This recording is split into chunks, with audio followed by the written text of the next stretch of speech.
ఈ మధ్య ఇండస్ట్రీలో రిలీజ్ల హంగామా నడుస్తోంది.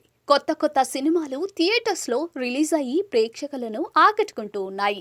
రీసెంట్గా దేవరా రిలీజ్ అయ్యి సెన్సేషన్ క్రియేట్ చేసింది.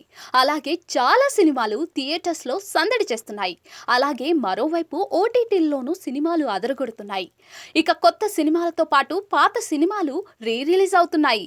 ఇప్పటికే ఎన్నో సినిమాలు రిలీజ్ అయ్యి ప్రేక్షకులను ఆకట్టుకున్నాయి. కొన్ని సినిమాలు రిలీజ్ కంటే రిలీజ్లోనే కలెక్షన్స్ ఎక్కువ సాధించాయి. హిట్లే కాదు, ఫ్లాప్ సినిమాలు కూడా రిలీజ్ అయ్యి మెప్పించాయి. తమ ఫేవరెట్ హీరోల సినిమాలను మరోసారి థియేటర్స్ లో చూసి ఎంజాయ్ చేస్తున్నారు ఫ్యాన్స్. ఇక ఇప్పుడు ఓ సినిమా రిలీజ్ కంటే రిలీజ్ లోనే ఎక్కువ వసూలు చేసి నయా రికార్డ్ క్రియేట్ చేసింది. ఆ సినిమానే హారర్ థ్రిల్లర్ తుంబాడ్.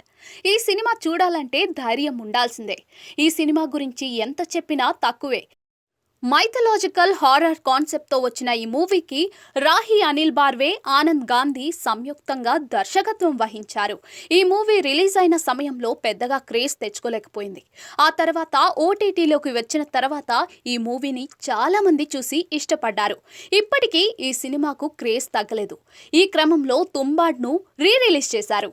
రిలీజ్లో తుంబాడ్ దుమ్ము రేపింది. ఈ తుంబాడ్ బాక్సాఫీస్ దగ్గర సంచలనాలు సృష్టించింది. ఏకంగా ఈ సినిమా రిలీజ్ లో 30 కోట్లు వసూలు చేసింది. 2018లో చిన్న సినిమాగా విడుదలైన తుంబాడ్ అప్పుడు కేవలం 12 కోట్లు మాత్రమే రాబట్టింది. తెలుగుతో పాటు హిందీ, తమిళ్, మలయాళ భాషల్లో పాన్ ఇండియా లెవెల్లో రిలీజ్ చేశారు. ఇక రిలీజ్ లో ఈ మూవీ సెన్సేషన్ క్రియేట్ చేసింది. ఇండియాలో రిలీజ్ లో అత్యధిక కలెక్షన్లు సాధించిన సినిమాగా రికార్డ్ క్రియేట్ చేసింది.